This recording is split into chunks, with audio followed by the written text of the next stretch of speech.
parfois une crainte de certains qui disent est-ce que je suis prêt, est-ce que j'ai assez de côté, est-ce que je vais m'en sortir, etc. S'installer va vous permettre de patrimonialiser le potentiel de développement. Ça, il y a peut-être quelques facteurs clés. Si vous allez dans la pharma, vous voyez que les rayons ils sont vides, ou que vous analysez avec l'aide de vos chers amis experts comptables et avocats, vous regardez et vous voyez qu'en fait la pharmacie à 98% elle fait de la TVA de 1, donc du médicament, qu'elle fait pas de para, qu'elle fait pas de nouvelles missions, qu'elle fait pas de vaccination, qu'elle fait pas de conseils. Ça, c'est des potentiels de développement. J'ai voulu m'installer, mais je l'ai pas fait parce que il y a trop de responsabilités. Je lui ai dit oui, mais en fait, c'est un peu la contrepartie du truc. C'est-à-dire qu'à un moment donné, si tu as envie de te lancer, bah oui, tu prends des risques. Enfin, tu as une responsabilité qui est en jeu, etc. Mais bon, si d'autres l'ont fait, il n'y a pas de raison que toi, tu puisses pas le faire, quoi. Le multiple de l'EBE, il est, enfin, sur les pharmacies de plus de 3 millions, il a augmenté, mais de manière très, très considérable. Pourquoi ? Parce que c'est juste que la renta, elle est moindre, mais qu'elles sont surpayées.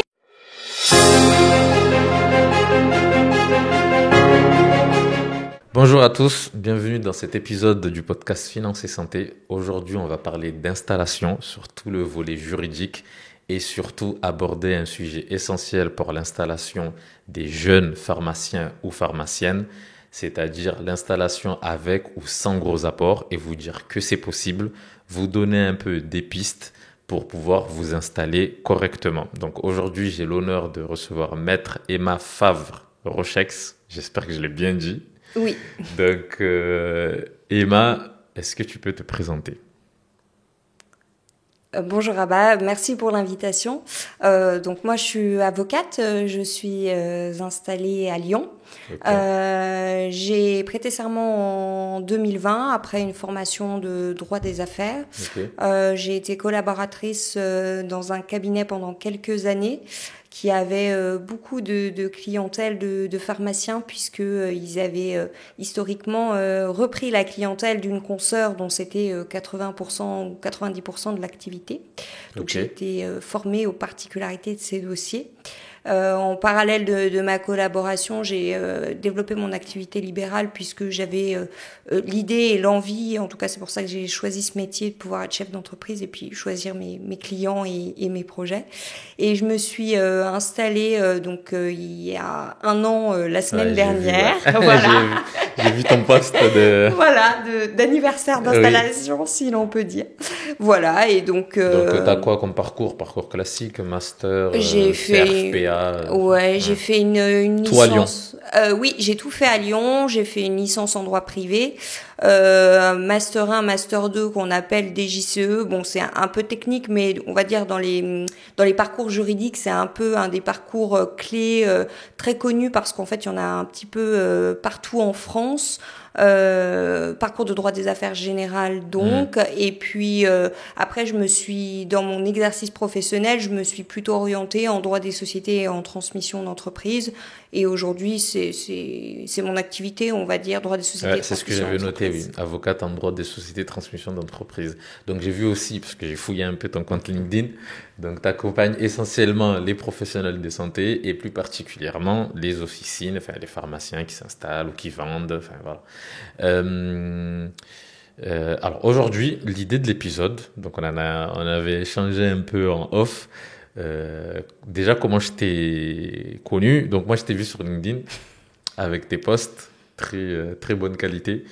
Je me suis dit pourquoi pas échanger avec toi pour donner toujours de la valeur à nos futurs installés. Donc l'idée, c'est première installation. Jeune ou moins jeune, on ne parle pas de l'âge, on parle juste des primo-accédants. Avec ou sans apport, est-ce que je peux m'installer ? Quelles sont les pistes à étudier ? Quelles sont les possibilités surtout qui existent pour une installation ? Est-ce que tu es chaud ou pas pour y aller dedans ? Ouais, je suis carrément partante. Ok. Alors, déjà, première chose, quelle est toi ta position sur quand, pourquoi et comment s'installer ? Donc déjà, le quand, comment tu... je pense que il faut que ça vienne d'une envie profonde déjà. Voilà. Et du coup, pourquoi aujourd'hui un ou une pharmacienne s'installerait, quoi. Et après, du coup, le comment. Voilà, donc je te laisse aborder ces trois points pour qu'on puisse avancer. Sur le camp, en fait, j'ai pas de réponse absolue. Je pense que effectivement, comme tu le disais, il faut que ça vienne d'une envie profonde, une volonté d'être chef d'entreprise, de construire quelque chose. Et c'est en lien direct en fait avec le pourquoi qu'on abordera ensuite. Il y a des personnes qui vont le sentir tout de suite après la fac. Il y a d'autres pharmaciens ou pharmaciennes qui auront un parcours professionnel antérieur comme salariés, par exemple dans l'industrie ou chez des grossistes.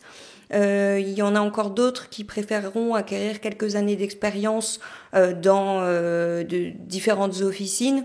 Il y a vraiment plein de profils. Moi, c'est ce que je constate en fait dans mes clients futurs titulaires, dont c'est la première acquisition, qui représente, soit dit en passant, aujourd'hui 95% de mes dossiers. L'immense majorité sont des primo-installants, si on peut dire. Il y a vraiment des parcours très très variés. J'ai par exemple au 1er juillet, on a 2 jeunes qui eux ont une petite expérience en officine, mais qui sont finalement très jeunes. Ils ont 26 et 27 ans. Donc très jeune. J'ai un autre de mes clients qui lui a déjà quelques années d'expérience en officine, qui a remplacé dans 48 départements en France dans des officines énorme, de partout. 48 départements. 48 départements. Il a fait un parcours de France, quoi. Il a vu de tout.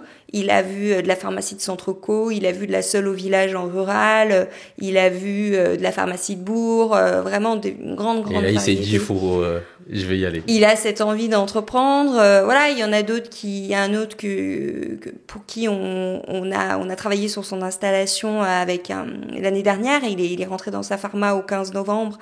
Lui, il avait un parcours où il a été en officine, mais pour le coup, il a fait pharma et puis il avait un diplôme de l'école des mines, un petit peu d'indus. Voilà, il y a vraiment des parcours très variés. Donc sur le camp, en fait, c'est, je pense, quand la personne le sent, quand elle est prête, et puis même si elle se dit, j'ai envie d'y aller, mais j'ai encore besoin, je sais pas tout, j'ai encore envie et besoin d'être formée. Je pense que ça doit pas être un frein, au contraire, voilà. Moi, je dis tout le temps, enfin, c'est ce que je pense. De toute façon, si je prends l'exemple que tu viens de dire, là, 48 départements, etc., j'ai remarqué que l'installation aussi, en fait, t'es jamais prêt, en vrai. Ouais. Enfin, quand tu le sens, faut y aller, quoi. Si t'attends d'être prêt, ça arrive jamais, quoi. T'en as qui s'installent très jeunes, t'en as qui attendent, t'en as qui après quelques années d'expérience, ils y vont. Mais effectivement, il y a pas de bon moment, quoi. C'est toi faut que ça vienne de toi, quoi, de ton intérieur. Et le pourquoi, du coup? Je pense pour deux raisons principales. Une raison qui est, je dirais, essentiellement financière, et une raison qui est plus philosophique, intellectuelle, et puis de la manière dont on a envie d'exercer notre métier. Sur la raison, je dirais, philosophique, quand je discute avec des jeunes pharmaciens ou pharmaciennes, j'ai encore eu la discussion il y a pas très longtemps avec une cliente qui me dit, en fait, là, je suis adjointe dans une pharma, tout le monde est sympa, ça se passe bien, mais en même temps, elle a un profil, elle travaille beaucoup sur la micronutrition, c'est quelque chose qui la passionne. Okay. Elle dit, en fait, moi, demain, si j'ai ma pharma, je vais pouvoir travailler sur ces aspects-là que je trouve hyper pertinents, qui m'intéressent, alors que nécessairement, si je suis adjointe, j'ai pas la même latitude au niveau des gammes, je peux pas aussi bien adapter mon conseil comme je souhaiterais, etc. Donc c'est vraiment construire quelque chose qui nous ressemble, je pense, mais c'est en fait, on parle des pharmaciens, mais je pense que c'est un peu commun à tous les professionnels libéraux indépendants. Qui veulent s'installer, oui. Voilà, l'entrepreneuriat, c'est aussi construire quelque chose qui nous ressemble. ensemble. Et puis la deuxième raison qui est pécuniaire, et je pense que c'est un point qui est important à aborder. Tu disais, on n'est jamais vraiment prêt intellectuellement, et puis il y a parfois une crainte de certains qui disent, est-ce que je suis prêt, est-ce que j'ai assez de côté, est-ce que je vais m'en sortir, etc. S'installer va vous permettre de patrimonialiser en réalité. Et ça me semble indispensable de l'évoquer. Parce que si on achète dans les conditions qu'on va évoquer après, mais une pharma avec du potentiel, au bon prix, etc., de fait, on va à la fois avoir une rémunération de notre travail, ce qui est le point commun par rapport à quand on est salarié, mais on va avoir de fait aussi une rémunération du capital, parce que par ce travail, chaque année, la pharmacie, elle va être remboursée petit à petit, et donc ça peut vraiment être une opportunité de capitaliser. Oui, parce qu'en plus, aujourd'hui, il y a le levier bancaire qui permet, sur 7 ans en moyenne, les crédits qui se font, de faire x10, je caricature, mais de faire un gros bond sur le patrimoine personnel. Donc effectivement, c'est pas du tout négligeable. Moi, les personnes que j'ai vues, j'ai publié un épisode là de podcast avec Carla Tabo qui s'est installée à 25 ans.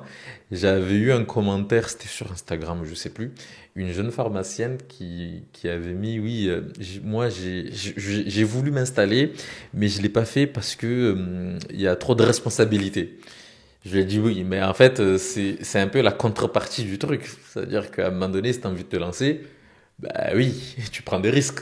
Enfin, tu as une responsabilité qui est en jeu, etc. Mais bon, si d'autres l'ont fait, il n'y a pas de raison que toi, tu puisses pas le faire, quoi. Ouais, entreprendre, de toute façon, c'est un risque, et la capitalisation, et je partage tout à fait ce que tu dis. De fait, en pharma, les emprunts, ils se font sur 12 ans. Quand on achète bien, on achète au bon prix une bonne pharma et qu'on la développe, et voilà, qu'elle arrive à cranter. Parfois, on arrive à la rembourser au regard de la marge. On peut la rembourser en 3 ou 4 ans de marge. Ouais, voilà. Et que tu disais, effectivement, en moyenne, à 6-7 ans, si on a acheté au bon prix, elle peut être payée, quoi. Ouais. Donc, ça permet vraiment, vraiment de capitaliser. Ouais. Alors, du coup, maintenant, on va prendre l'exemple. Moi c'est Rabat, je suis expert comptable, mais bon, je vais mettre ma casquette pharmacien. Je suis Rabat, je suis pharmacien, je viens te voir. Quelles sont les principales stratégies ou les différentes façons de s'installer?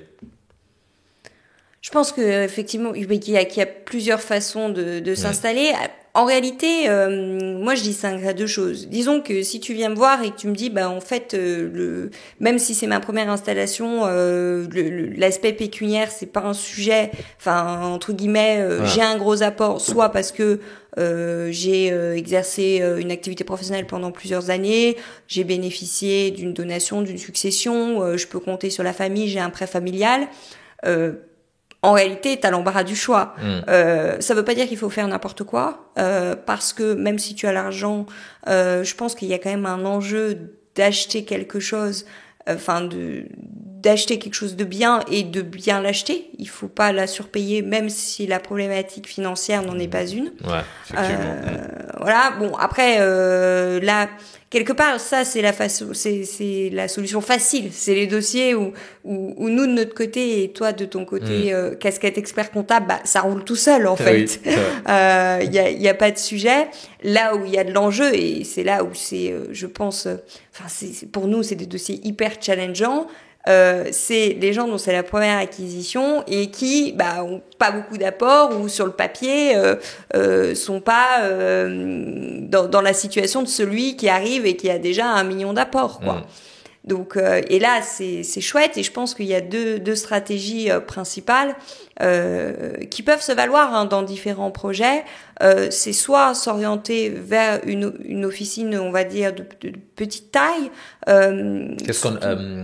Désolé, je te coupe, mais qu'est-ce qu'on appelle petite taille? 1 million, ça. En fait, le critère traditionnel, c'était les pharma de moins d'1,2 million. C'est ça, 1 million. Voilà. Après, ce que je constate en réalité, c'est que aujourd'hui, une officine qui fait 1,5, en plus, le chiffre veut pas dire grand chose parce que t'as tellement de tranche 4, de tranche 5. En gros, oui.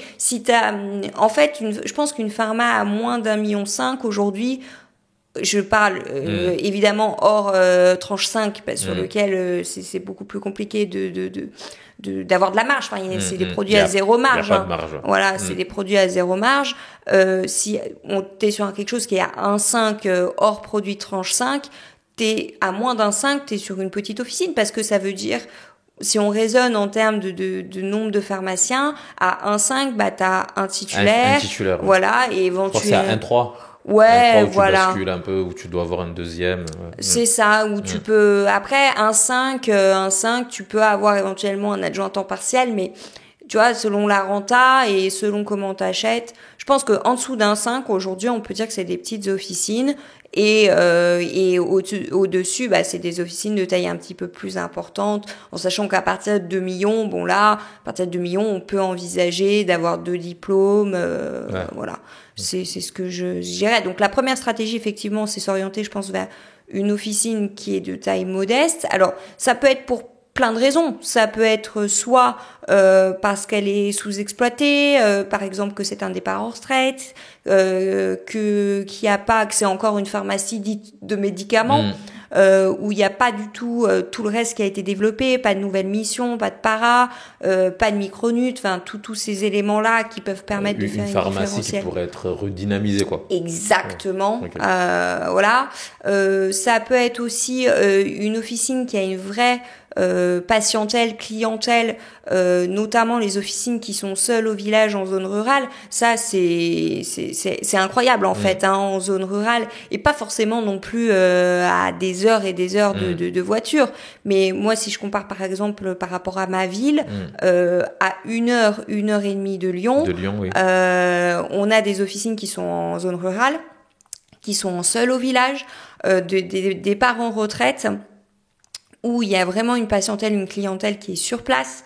Il y a des médecins, où il y a des projets pour faire venir les médecins, qui mériteraient, enfin qui sont vraiment à mon avis des outils très intéressants dans le cadre d'une première installation avec un faible apport, qui permettent d'avoir une super qualité de vie, une belle renta, de les payer pas trop cher, et parfois elles vont être un peu délaissées, on va dire de prime abord. Peut-être que les primo-accédants se disent bah oui, mais si j'ai une petite officine ça va être compliqué, etc. Je pense que c'est vraiment, ça peut être une super piste. Voilà pour c'est une opportunité. Exactement. Ça, c'est la première piste. Et je pense la deuxième piste, c'est de dire, ok, je me positionne sur quelque chose d'un peu plus gros, mais là, l'enjeu, ça va être d'être capable d'aller chercher l'argent.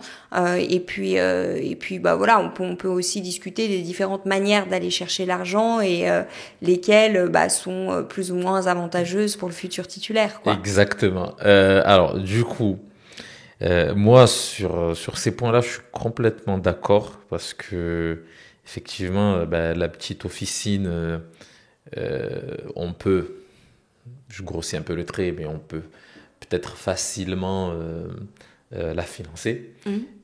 Donc, il y a un peu moins d'enjeux, mais ça peut être des superbes opportunités. Comme tu l'as dit, en fonction de la situation, de la localisation de l'officine, ça peut tout changer, ça peut vraiment être game changer. Et qui plus est, oui, parfois pour des départs à retraite, souvent on se retrouve dans des pharmacies qui ont été gardées par la même personne peut-être pendant 10 ans, etc. Donc il y a quand même pas mal de choses à faire, on peut redynamiser le truc. Et après, pour les grosses officines, effectivement, là, se pose la question du financement. Comment je vais aller chercher ce financement-là. Donc effectivement, écoute, c'est le point d'après. Maintenant, pour la petite officine, encore une fois, on s'entend, quels sont les points d'attention et comment ça se passe de façon générale quand on veut acquérir une officine inférieure à 1,5 million de chiffre d'affaires. Comment c'est quoi ta lecture sur comment aller chercher le crédit, comment ça se fait et aussi quels seraient les points d'attention avant de rentrer dans le plus gros, morceau. Je pense que la première chose à dire, enfin une phrase que je dis en général à mes clients qui est assez visuelle, je dis pas parce que vous achetez une petite officine qu'il faut acheter n'importe quoi et à n'importe quel prix. Parfois on voit sur les réseaux, il y a un certain nombre de personnes qui ont des avis très tranchés en disant oui tout ce qui est petit c'est tout nul, et d'autres vont dire oui n'importe quelle petite officine peut permettre de super bien capitaliser et ça peut être un véritable tremplin. Moi, je suis beaucoup plus mesurée. Je pense qu'il faut vraiment, je dirais, bien acheter et acheter bien. C'est ce que je dis. Acheter bien, c'est quoi? C'est quand même de faire le tri dans tout ce qui existe, toutes les officines qui sont sur le marché, entre les petites officines qui ont un potentiel de revente à quelques années et qui vont permettre de faire tremplin, et dans l'intervalle qui vont permettre d'avoir une qualité de vie. Et celles qui ont de toute façon vocation à mourir, si je puis dire, ou en tout cas à faire l'objet d'une restructuration du réseau officinal local, parce que notamment il y a une concurrence accrue. Ça veut pas dire que le projet est acheté à la poubelle, mais il faut l'avoir en tête, à mon avis, dans la manière dont on se projette sur le moyen long terme.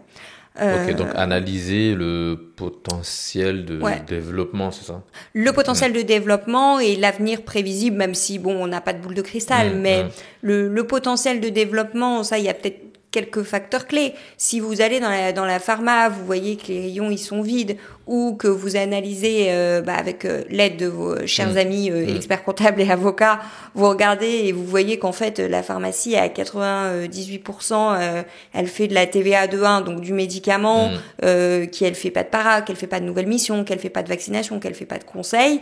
Ça, c'est des potentiels de développement.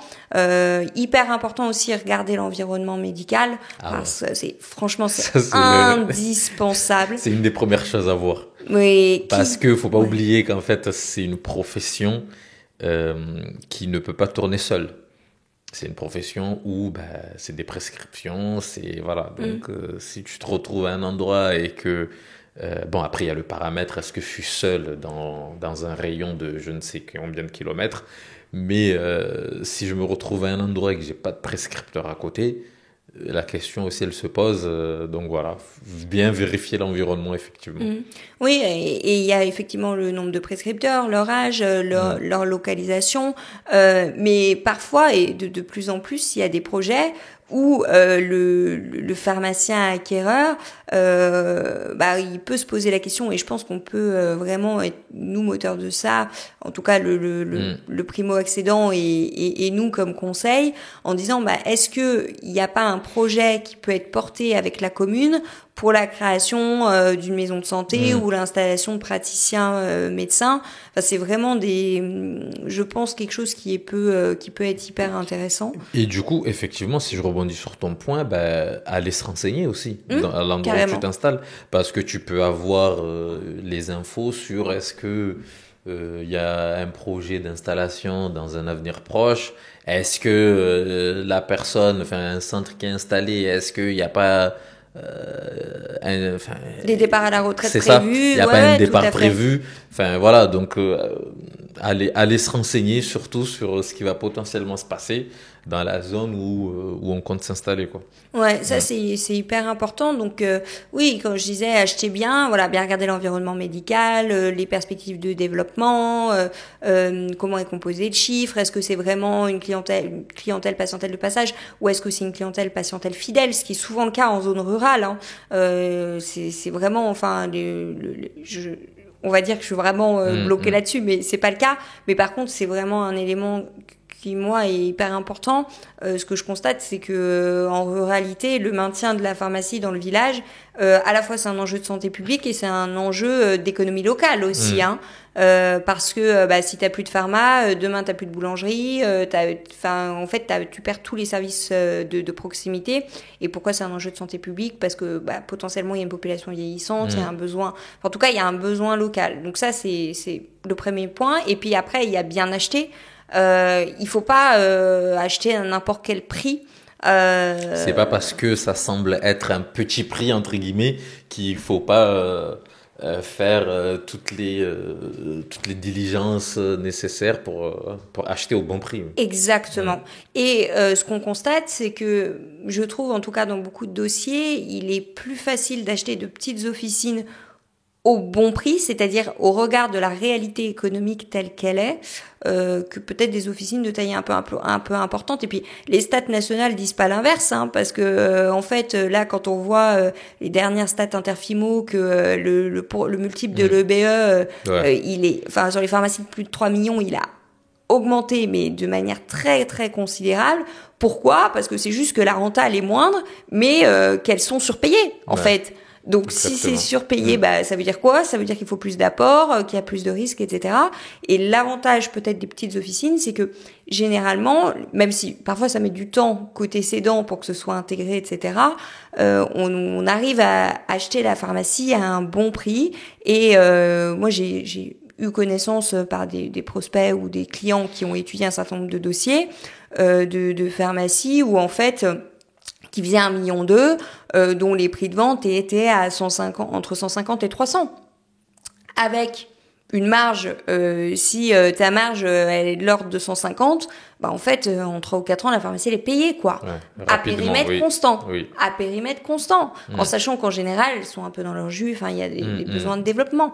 Donc voilà, rafraîchissement, développement, développement des gammes, enfin le positionnement, la relation patient-client, enfin tous ces éléments là qui reviennent à dire finalement faut bien acheter et acheter bien quoi. OK. Bien acheter, acheter bien. Oui. Ça, je le retiens. Et du coup, maintenant, pour les projets un peu plus gros, je sais qu'il y a plusieurs façons de faire. Soit tu as un gros apport, soit tu fais rentrer des gens au capital. Enfin, voilà. Donc, je te laisse un peu lister toutes les possibilités pour qu'on puisse après rentrer en détail sur chacune des possibilités. Parce que moi, quand j'accompagne des pharmaciens qui s'installent, et c'est aussi pour ça que j'ai voulu faire cet épisode, j'ai remarqué un peu une certaine méconnaissance de toutes les possibilités. Souvent même, on pense il n'y a qu'un seul chemin. Et je vais chercher un crédit pour l'acheter seul. J'ai pas l'apport, ça tombe à l'eau, j'ai pas d'autre solution, il faut que j'attende le jour où j'aurai l'apport, alors qu'il y a plusieurs façons de faire. Ça veut pas dire qu'elles sont toutes bonnes, mais au moins ça a le mérite d'exister et bah si on se fait bien accompagner, on peut faire de bonnes choses quoi. Ouais, tout à fait. Ouais, on peut avoir des chouettes projets. Juste à titre liminaire, tu évoques le sujet du crédit, donc de l'obtention du prêt bancaire. Il faut effectivement dire que 98 ou 99% de nos dossiers sont financés au moyen de prêts bancaires. Il y a des personnes qui ne souhaitent pas ou ne peuvent pas souscrire d'emprunt. Ça veut pas dire que c'est impossible de s'installer, mais a priori, on sera quand même plutôt sur le premier schéma de la petite officine, sur lequel on va pouvoir négocier le prix de vente, éventuellement bénéficier par exemple d'un crédit vendeur. Le crédit vendeur peut ne pas être rémunéré, enfin en fait c'est contractuel. Donc si globalement le cédant il a le choix entre fermer boutique ou vendre au moyen d'un crédit vendeur, surtout à quelqu'un avec qui il a éventuellement bossé quelques mois, bon c'est possible, mais Est-ce qu'on peut juste rappeler la notion de crédit vendeur ? Oui. Nous, on se comprend. Oui, tu as raison. La notion, en gros, le crédit vendeur, c'est juste qu'on achète quelque chose et on le paye au vendeur petit à petit, voilà, dans des conditions qui sont fixées dans un contrat. Voilà. C'est ça. En fait, le vocable correspond à la réalité. Crédit vendeur, c'est le vendeur qui vous fait crédit. Ouais. Exactement. Donc, il y a la relation de confiance pour que ça se fasse, quoi. Alors ça, c'est indispensable. Mais c'est quand même pas le gros de nos dossiers. Ou alors, le crédit vendeur va porter sur une part, le stock, c'est 100% du cas, ou 99%, parce que c'est l'usage, paiement sur 1 an, en 4 annuités, etc. Sur le prix de vente, sur une partie du prix de vente, moi je l'ai vu sur des dossiers où la personne avait un apport qui était un peu juste et on pouvait pas aller chercher 100% du prêt bancaire, mais on va avoir un crédit vendeur par exemple sur 50 000 euros, peut-être sur 300 000 euros de prix de vente, un peu pour avoir une idée. Après, ça peut, dans l'absolu, on peut avoir des prix de vente à 100 000 euros et avoir du crédit vendeur sans intérêt. C'est possible. Juridiquement, il y a rien qui fait obstacle. Mais bon, c'est pas le gros de nos dossiers. Ça, c'était la première chose. Et après, si on est sur une pharma de taille un peu importante, comme je disais en préambule, va falloir aller chercher l'argent. Et comment on va chercher l'argent? Le cas facile, t'as l'apport ou t'as quelqu'un qui peut te filer l'apport, le prêt familial ou une donation. Bon là, entre guillemets, il y a pas de sujet quoi. C'est facile. Là où il y a de l'enjeu, c'est quand on n'a pas ça. Et comment chercher l'argent? Je pense que ça vaut le coup peut-être de détailler un peu deux mécanismes principaux qui correspondent à des réalités juridiques, que sont ce qu'on appelle les compléments d'apport ou boosters d'apport, même si je sais que le terme est beaucoup utilisé, même si à la base il avait été déposé par quelqu'un, mais voilà, ce concept-là. Et puis après il y a se dire en fait tout seul je peux pas trouver l'argent nécessaire, et donc j'y vais avec des investisseurs, en sachant que les investisseurs en réalité c'est un terme qui est très générique, mais c'est pas une unité. En fait, le terme d'investisseur, il y a plein de réalités derrière. C'est pas du tout la même chose des investisseurs pharmaciens qui prennent une participation au capital ou pas, avec d'autres investisseurs, enfin des organismes financiers. Enfin, il y a plein de réalités derrière. Qui font qu'en fait le terme est très très générique, mais derrière faut bien regarder quelle est la réalité qui est proposée quoi. Ok, pareil, on se comprend, mais c'est quoi un booster? Un booster d'apport ou un complément d'apport, en fait, ça va être une sorte de prêt complémentaire qui va être octroyé par un autre organisme que la banque et qui va généralement bénéficier d'une période pendant laquelle vous n'allez pas le rembourser. Alors le schéma aujourd'hui qui se dégage principalement, en tout cas le schéma que les banques préfèrent, c'est celui où vous commencez à rembourser le capital après avoir remboursé le prêt bancaire, et qui vont être considérés par l'établissement bancaire finalement presque comme un apport quoi. C'est ce qu'on appelle du quasi-fonds propre. On dit en fait vous avez, je dis n'importe quoi, par exemple vous avez 50 000 euros d'apport, vous avez un mécanisme, enfin un des organismes qui fait du complément d'apport ou du booster d'apport, et puis je détaillerai après quels sont les principaux organismes, qui va par exemple doubler ou tripler votre apport, c'est-à-dire vous apportez 50 000 euros et l'organisme met sur la table 50 000, 100 ou 150 000 euros jusqu'à 3 fois. Et donc on va considérer non pas que vous avez 50 000 euros d'apport, mais que vous en avez 150, 200 oui. Ou voilà. Okay. Voilà pour l'idée. Et aujourd'hui les boosters compléments d'apport, ils sont essentiellement portés, en tout cas de ce que je constate dans mes dossiers, par trois types d'organismes. Il y a la caisse de retraite, le mécanisme CAVP interpharmacien, donc qui fonctionne, alors je vais pas rentrer dans le détail juridique, mais on appelle sous un schéma d'emprunt obligataire. Donc en gros, pour simplifier, la caisse de retraite via le mécanisme interpharmacien va prêter de l'argent à la société qui va acheter le fonds d'officine de pharmacie ou les parts, qu'on constituera sous forme soit de CELAS, soit de SPFPL, donc en gros de holding de profession libérale sous forme de société par action simplifiée.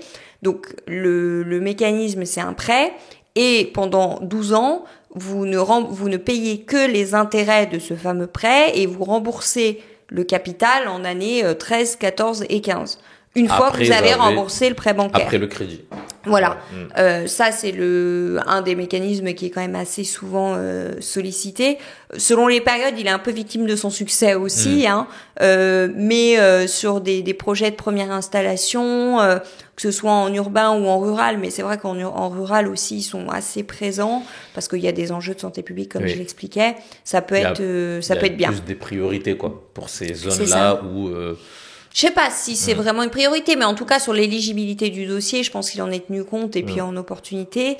Et le gros avantage peut-être de ce mécanisme-là, c'est que pour le coup, on peut avoir un emprunt qui est souscrit auprès de n'importe quel établissement bancaire. En fait, il n'y a pas de lien entre le booster CAVP interpharmacien et un établissement bancaire quelconque. Donc quelque part, quelle que soit la banque, si la banque vous fait une bonne offre, bah vous pouvez aller chez cette banque-là et voilà, ça pose pas de difficultés. Ok. Ça c'est le premier financeur, on va dire, de booster. Il y en a deux autres, en tout cas ce que je constate moi sur mes dossiers. Il y a ceux qui sont portés par les grossistes répartiteurs. Alors moi j'ai vu celui de SERP et d'OCP, il y en a probablement d'autres, hein, Oui. mais c'est ceux que j'ai. C'est les deux principaux. C'est ceux que j'ai vus, en tout cas, qui vont, pour le coup, ils fonctionnent plutôt avec des établissements bancaires en particulier.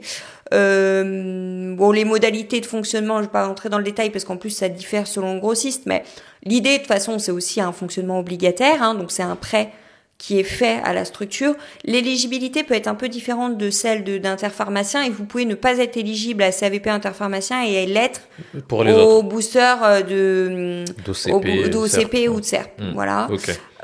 Et puis le troisième acteur, on va dire, moi que je vois beaucoup, et en plus je constate, alors soit par des personnes que je connais ou éventuellement sur les réseaux spécialisés, que ça se développe énormément, c'est les boosters qui sont portés par les groupements.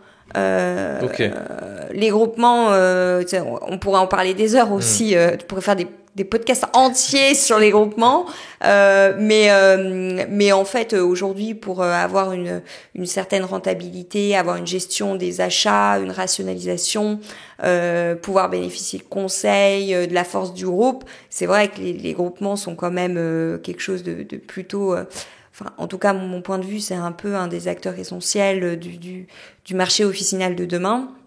Donc il faut savoir qu'ils le font. Enfin, et voilà, ils peuvent de plus en plus, il y a des groupements qui le portent. Alors bon, les groupements, il y a de tout, hein. Il y en a énormément. Il y a des petits groupements locaux, il y a des groupements nationaux, il y a des coopératives, il y a des groupements auxquels sont adossés des organismes financiers type fonds d'investissement. Enfin, il y a vraiment une grande variété. Et voilà. Et aujourd'hui, la plupart des groupements le proposent, souvent sous schéma obligataire aussi. Également, oui. Voilà, avec des taux d'intérêt. Enfin, en fait, c'est un prêt complémentaire, encore une fois, qui est fait. Et ça peut aussi vraiment aider à constituer ce booster d'apport, complément d'apport. Magnifique. Donc ça c'est la partie un peu je pars seul. Donc si j'ai les fonds pour faire l'apport, bah, tant mieux. Si j'ai pas assez, faut savoir qu'il y a les boosters qui existent. À voir, c'est quoi les conditions, etc. Tout à fait. Très important. Ne pas signer pour signer. Et après, bah, il y a une autre option qui est très plébiscité par les uns et critiqué par les autres, c'est partir avec des investisseurs. Ouais. Donc ça, il faut savoir que ça existe, cette possibilité, mais il faut aussi savoir ce que ça implique. Voilà.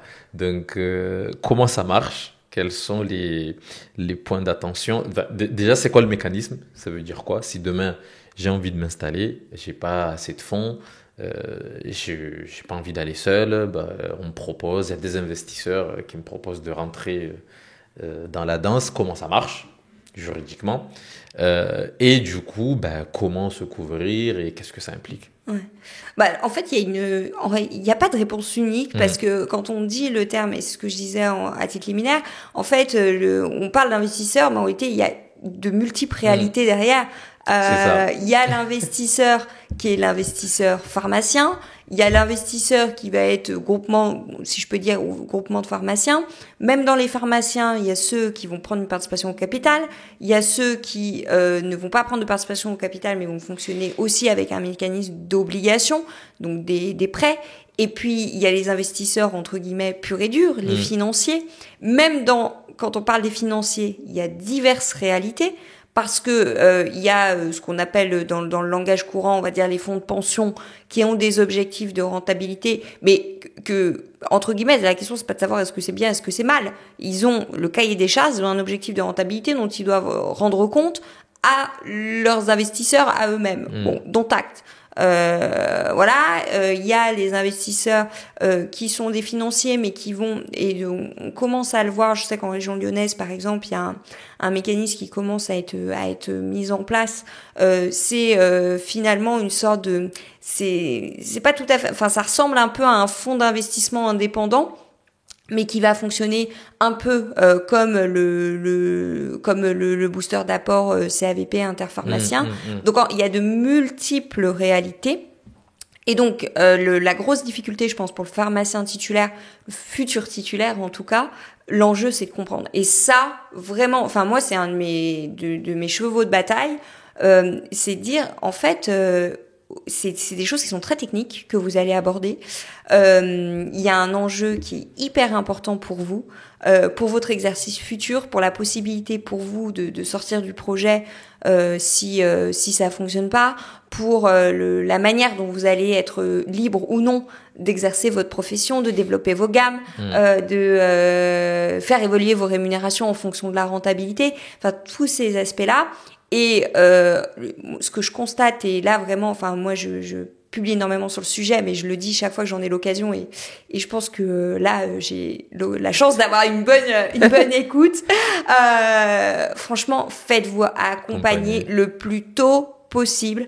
Si vous allez dans un projet si vous dites je vais dans un projet avec des investisseurs, pour savoir, déjà si ce n'est que voir s'il y a une négo qui est possible. Est-ce que c'est un bon deal ou un mauvais deal, ou est-ce qu'il y a une négo qui est possible ou pas, parce que la grosse difficulté qu'on constate, moi je fais beaucoup, c'est un peu une de mes particularités en tout cas à Lyon, j'ai une activité de conseil aux titulaires. Ça veut dire que c'est pas moi qui vais mener le projet d'acquisition. C'est généralement mon confrère avocat de l'investisseur et ou du fonds de pension, fonds d'investissement. Okay. Mais ces personnes-là, alors s'ils sont pas pharmaciens, j'ai envie de dire, ils ont pas le choix, il leur faut un diplôme. Et s'ils sont pharmaciens déjà installés, de toute façon, ils ont aussi besoin d'un diplôme parce qu'ils peuvent pas engager leur diplôme dans 2 officines. Ce que je constate là-dessus, c'est notamment quand c'est porté par des purs financiers et pas par des pharmaciens, c'est que en fait pendant des mois vous allez discuter de plein de trucs avec ces investisseurs, de ce que vous avez envie de faire, les objectifs, la vision, comment le montage est envisagé, la rémunération. On va vous montrer des tableaux de prévisionnels qui ont été faits aussi par l'expert comptable de l'investisseur. Mais à la rigueur, zéro problème. Sauf qu'en fait, le truc, c'est que vous comprenez rien, quoi, ou pas grand-chose. Et donc vous vous dites il va prendre. En plus, souvent, on maîtrise pas trop les notions, donc on dit ils vont prendre une partie au capital et puis 7 ans, je vais les sortir. Ça implique. Voilà, ça va me coûter combien. Et en fait, c'est au moment, généralement, le compromis. Vous avez déjà fait une offre. Enfin, en tout cas, vous avez déjà signé une offre avec l'investisseur sous 2 ans en tête. On vous propose, le compromis, il est déjà prêt, et c'est au moment où vous signez le compromis qu'on vous balance, excusez-moi du terme, mais on vous envoie de manière relativement abrupte entre 100 et 250 pages de documentation juridique à laquelle vous ne comprenez légitimement rien. Absolument rien. Voilà. Et finalement, si vous prenez contact à ce moment-là, et franchement, si vous êtes dans cette situation là, vous êtes à ce stade et que vous n'avez pas encore pris contact, faites-le quand même pour savoir exactement où vous allez. Mais en tout cas, si vous n'avez pas encore pris contact à ce moment-là, c'est juste que c'est beaucoup plus difficile. Le retour en arrière est plus violent et plus difficile parce que vous êtes projeté, vous avez déjà signé un compromis, ou vous avez signé une offre en tout cas. Et voilà, et du coup vous êtes un peu liés, quoi. Vous dites en fait le truc c'est que si je veux pas signer le compromis, en même temps on a signé une offre, l'investisseur il va y aller sans moi, je suis déjà engagé. Enfin, l'engagement juridique ça dépend exactement de ce qui a été signé, mais en tout cas vous êtes à peu près sûr que la pharmacie qui vous plaisait, sur laquelle vous avez fait une offre, globalement elle va vous passer sous le nez. Donc le plus tôt possible, prenez contact le plus tôt possible pour voir est-ce que il y a est-ce que c'est un bon deal ou pas, est-ce qu'il y a une faculté de négociation ou pas, et au moins vous êtes éclairé, et vous perdez pas 6 ou 8 mois ou même 3 mois à vous projeter dans quelque chose si finalement c'est pas acceptable quoi, ou qu'il n'y a pas de négo qui est possible. Ça c'était le premier point. Et c'était quoi que je disais? Ah oui, les différents types d'investisseurs. Et du coup, si je peux peut-être, on va dire, rentrer un peu plus dans le détail. Si l'investisseur il est porté par des purs financiers, soyez vigilants. Ça veut pas dire qu'il faut tout jeter en bloc, mais du fait que ce soit de purs financiers, comme je le disais, ils ont des objectifs de rentabilité, donc ils doivent rendre des comptes aux personnes qui ont quand même mis de l'argent à un moment dans le projet. Ça veut dire que les facultés de négociation sont malheureusement, de ce que je constate, relativement faibles.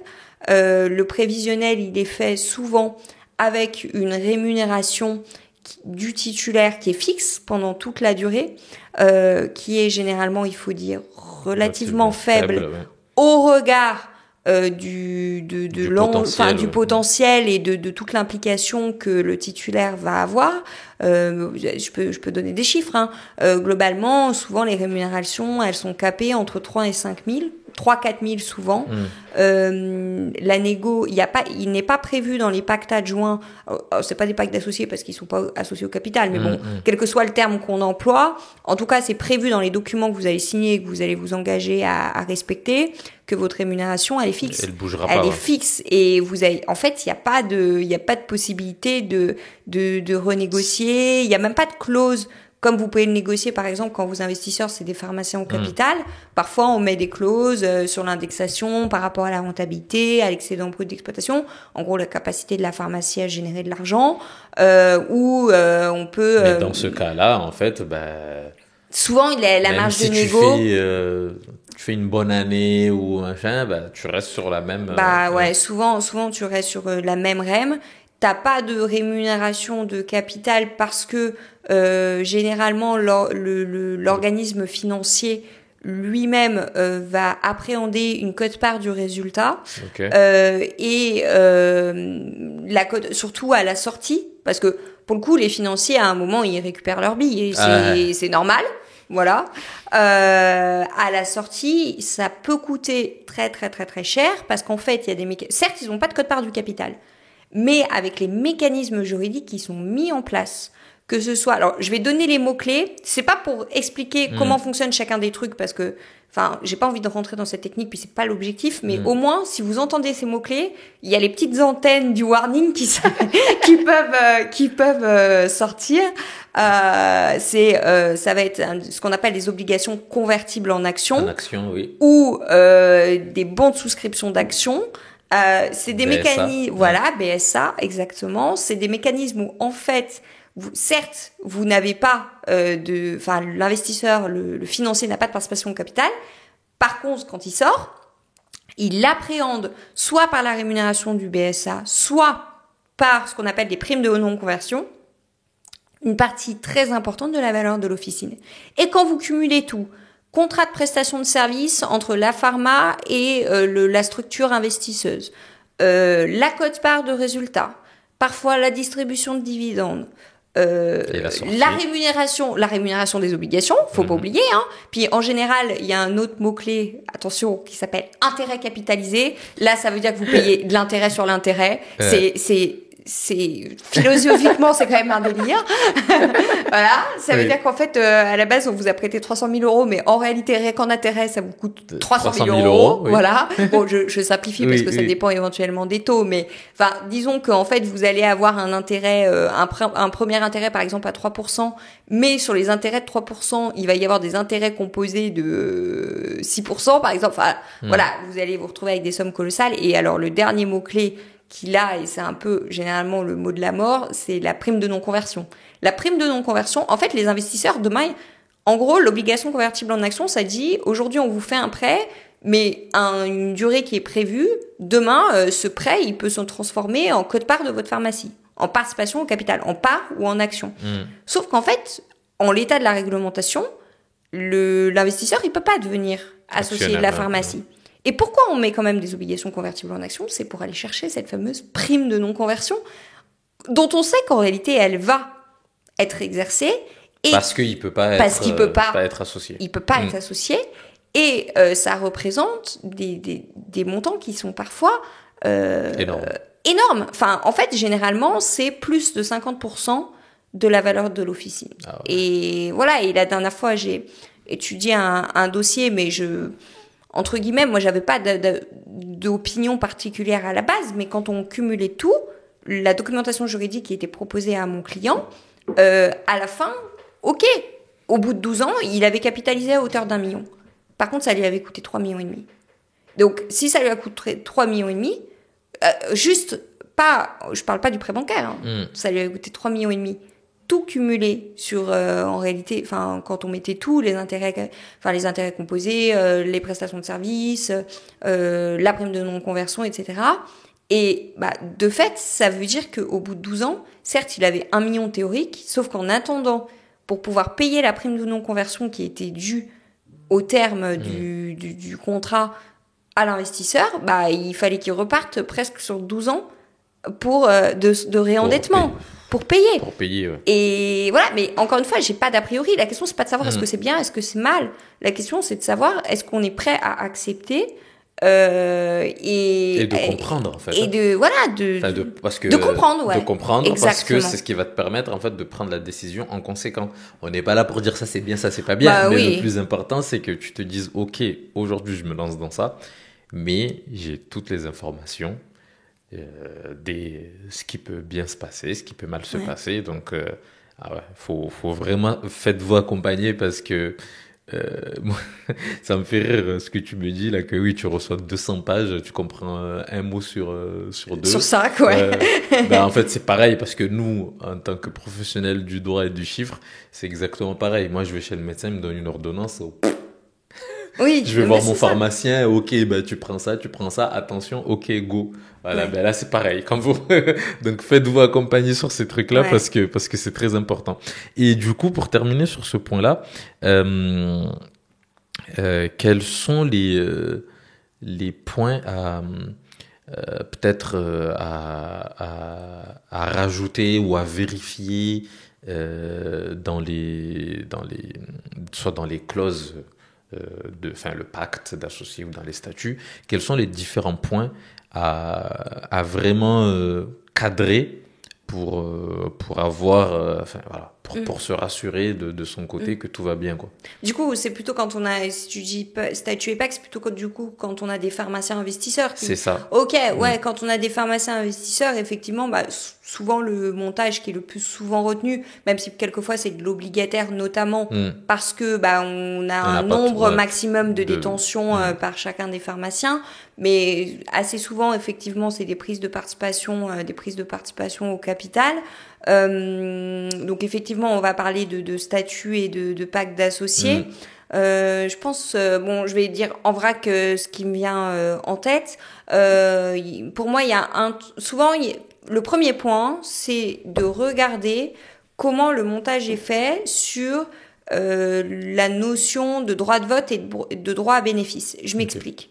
En fait, dans le Code de la santé publique, d'un point de vue purement législatif et réglementaire, le pharmacien titulaire, il est obligé d'avoir au moins 50% plus une voix et 50% plus une part du capital. Classique. Ouais. Voilà. Okay. Ça, de toute façon, il n'y a pas le choix. Ça veut dire que l'investisseur, au maximum, il a 49,99%. Oui. Voilà.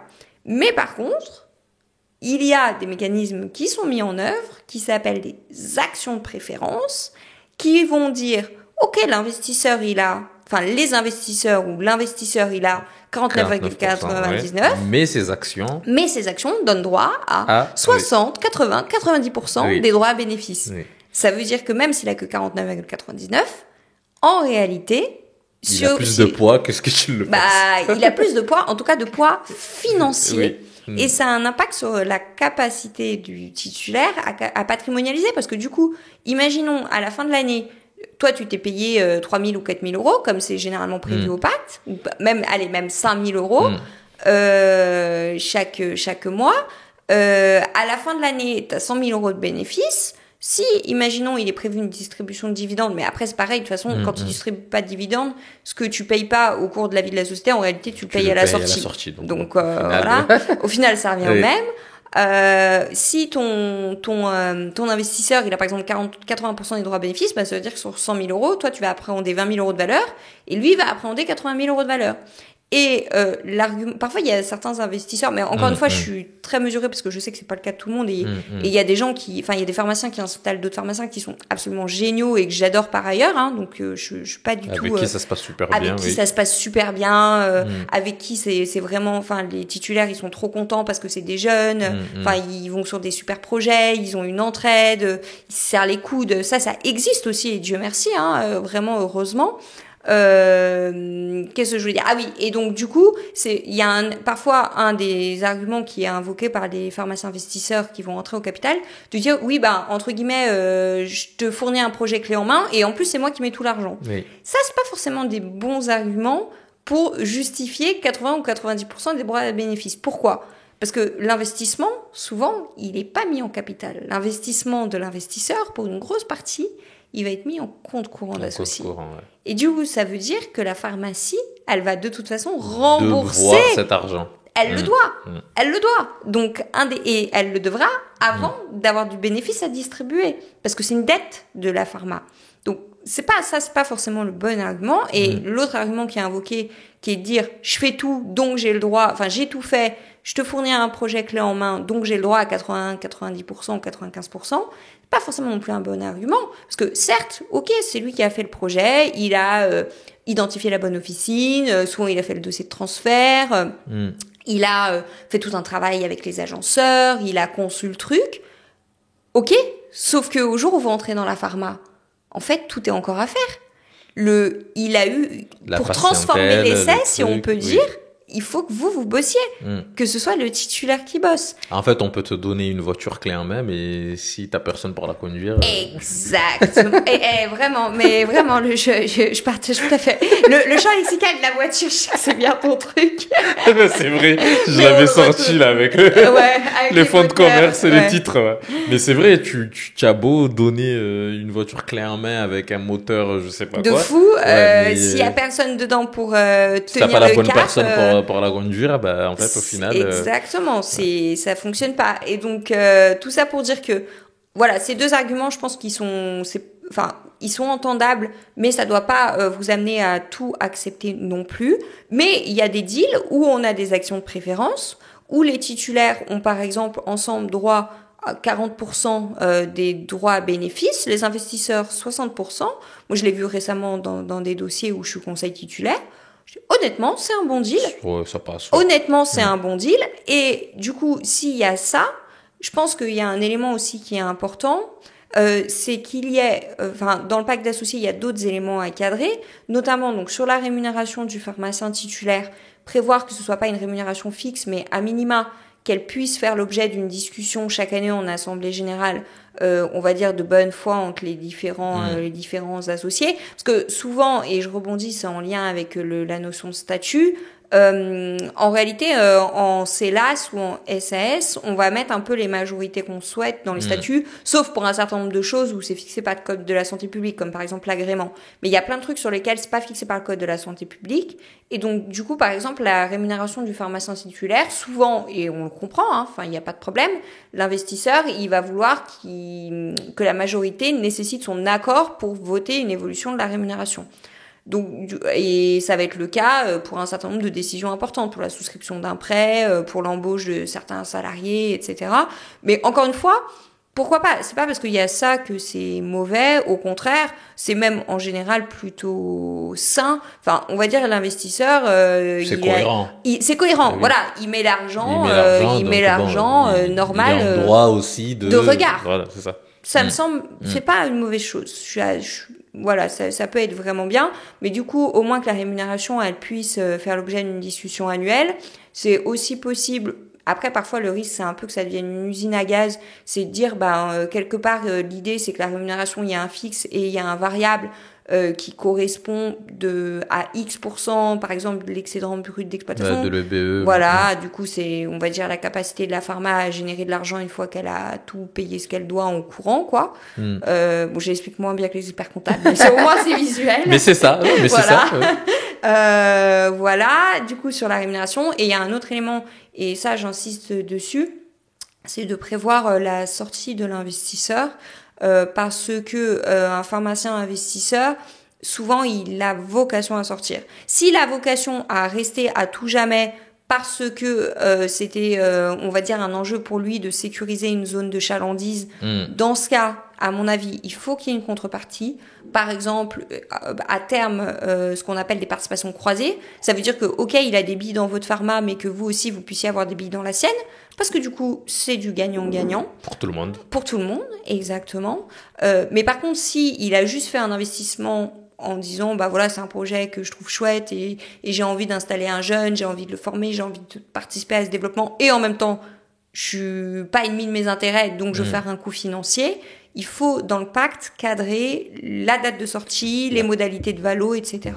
Et ça, j'insiste, franchement, c'est hyper important parce que de mettre en place ce qu'on appelle des promesses de vente, promesses unilatérales de vente, promesses unilatérales d'achat, avec des délais qui sont bien fixés dans le pacte, pour que, en fait, tout soit cadré d'avance et que vous sachiez exactement où vous allez et être sûr de pouvoir avoir la capacité de financer la sortie de l'investisseur. Ou alors, si vous ne l'avez pas ou qu'en opportunité, vous dites que c'est mieux comme ça, de pouvoir vendre 100% du projet une fois qu'il se sera réalisé, quoi.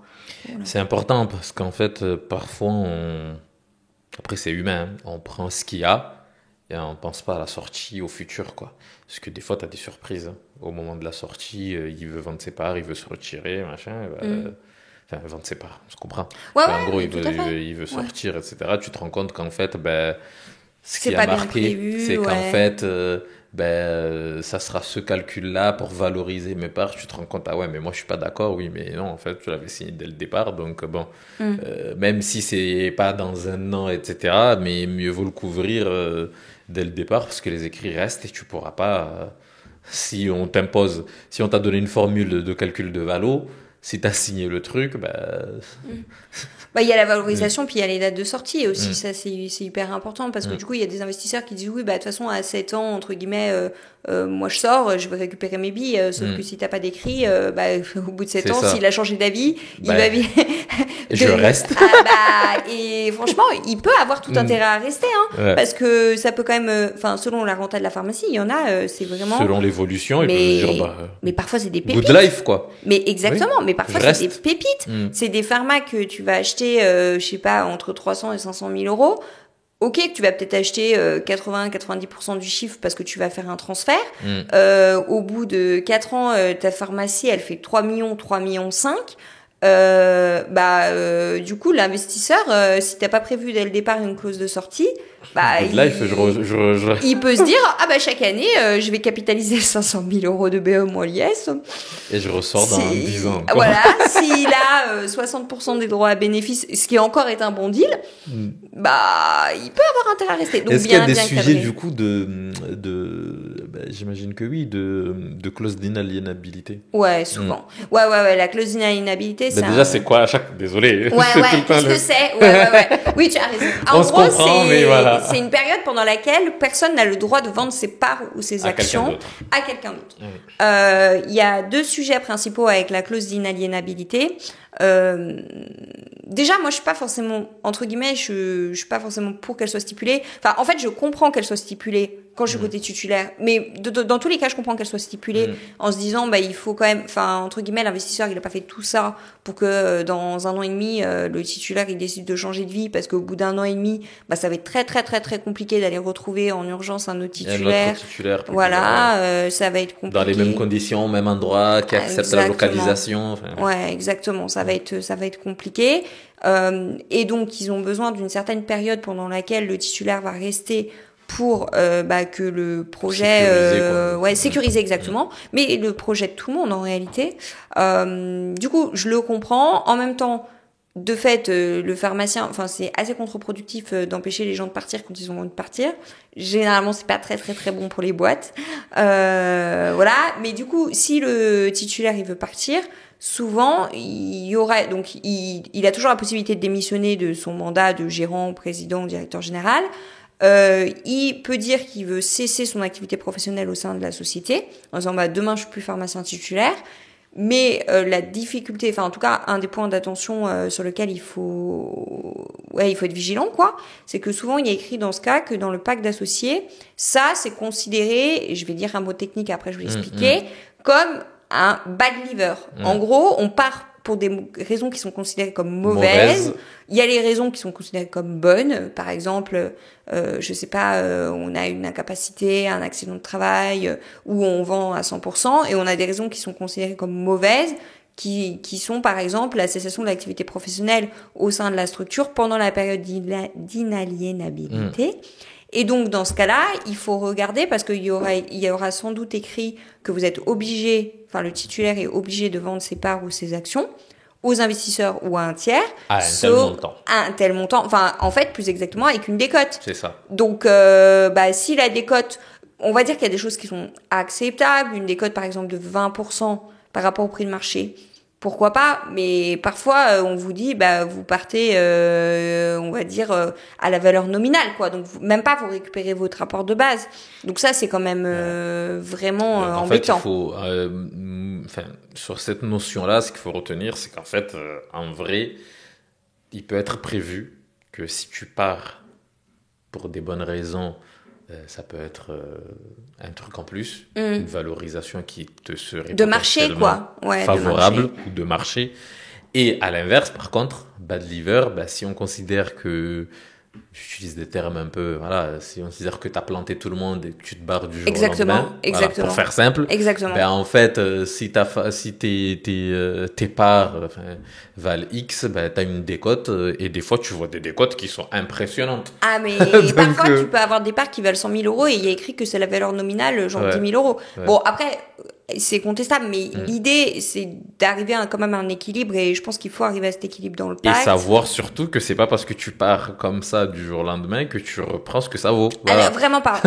Mais du coup, en fait, ça suppose de le comprendre. Oui. Parce que, en réalité, l'histoire des décotes, etc., nous, on est praticiens du droit du chiffre, donc en fait, on sait ce que ça implique.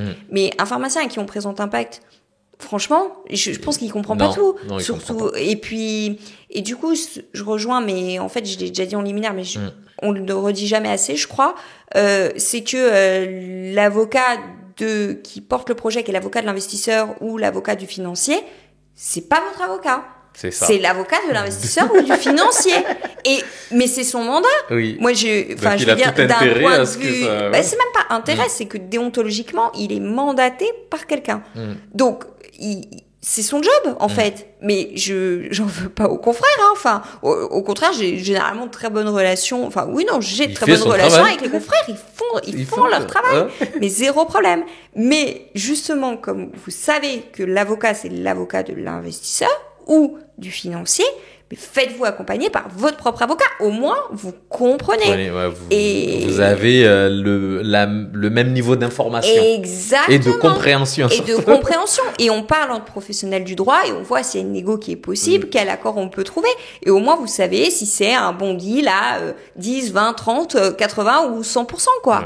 Et du coup, c'est hyper important. Et je pense que un des défis de notre profession, c'est que parfois, après je pense qu'on la partage un peu avec la tienne, mais ils se disent oulala, mais un avocat c'est horrible, c'est inaccessible, ça va me coûter trop cher, moi je suis petit, j'ai pas de sous, je vais pas les intéresser. Mais en fait, si. Enfin, en fait, c'est à la fois des enjeux de santé publique. On porte un projet. Il y a rien de plus génial que de porter des projets. Ça coûte pas non plus des milliers et des milliers d'euros. Enfin, vous avez des devis qui sont faits. Et puis surtout, c'est des investissements. C'est un investissement pour l'avenir, pour votre sécurité. Faites-vous accompagner. Faites-vous accompagner, quoi. Vraiment. Il faut faire très attention. Ouais. Parce que des fois, on voit des choses. Mais comment t'as signé ça? Je sais pas. Et une fois que c'est signé, franchement, c'est beaucoup plus compliqué de revenir en arrière. Ou alors, vous allez y laisser des pots cassés, quoi. Ça va vous coûter encore plus cher Exactement. C'est sûr. Que ce qui a été avant. Écoute, Emma, on a fait un bon tour. Je suis très content. Est-ce que tu aurais un mot de la fin par rapport à tout ce qu'on vient de se dire, profil pharmacien qui veulent s'installer, etc. Enfin voilà, c'est quoi le mot de la fin? Qu'est-ce qu'est-ce que tu pourrais leur dire pour finir cet épisode? Je dirais que si vous en avez envie, si vous avez envie de vous installer, si vous sentez que c'est le moment, que vous avez envie d'entreprendre, de créer quelque chose, foncez, franchement foncez. Optez pour l'entrepreneuriat. La question pécuniaire, quand la question n'est que pécuniaire, on trouve l'argent. On trouve toujours un modèle qui fait que. Oui. Voilà, faites-vous accompagner, clairement. Et moi, c'est toujours ce que je dis, et puis je communique beaucoup là-dessus aussi. Je dis, pour bien entreprendre, il faut comprendre. C'est comprendre pour mieux entreprendre. Et pour comprendre, il y a que en vous entourant que vous allez pouvoir comprendre pour mieux entreprendre. Voilà, c'est mon mot de la fin. C'est un très bon mot de la fin, je le retiens. Comprendre pour mieux entreprendre. Voilà. Parce qu'effectivement, on peut prendre des décisions comme ça parce que on pense que, mais en fait, on n'avait pas compris ce que ça impliquait. Donc oui, comprenez avant d'entreprendre. Écoute, merci Emma d'avoir fait le déplacement. Je te suis très reconnaissant. Et je t'invite pour une V2 plus tard. Pour une V2 de l'épisode. C'est ça, on trouvera un sujet pour nos pharmaciens préférés. Ouais, tout le temps des idées de sujets. C'est pas des sujets qui manquent. Non, mais en tout cas, merci infiniment de m'avoir invité et puis de m'avoir donné l'occasion d'avoir peut-être une tribune supplémentaire à destination des jeunes. Et voilà, si vous n'avez pas d'apport, c'est possible, faites-vous accompagner et comprenez, quoi. Ouais, voilà, il y a toujours un chemin. C'est ça. Écoute, je te remercie, je te dis à bientôt. À bientôt.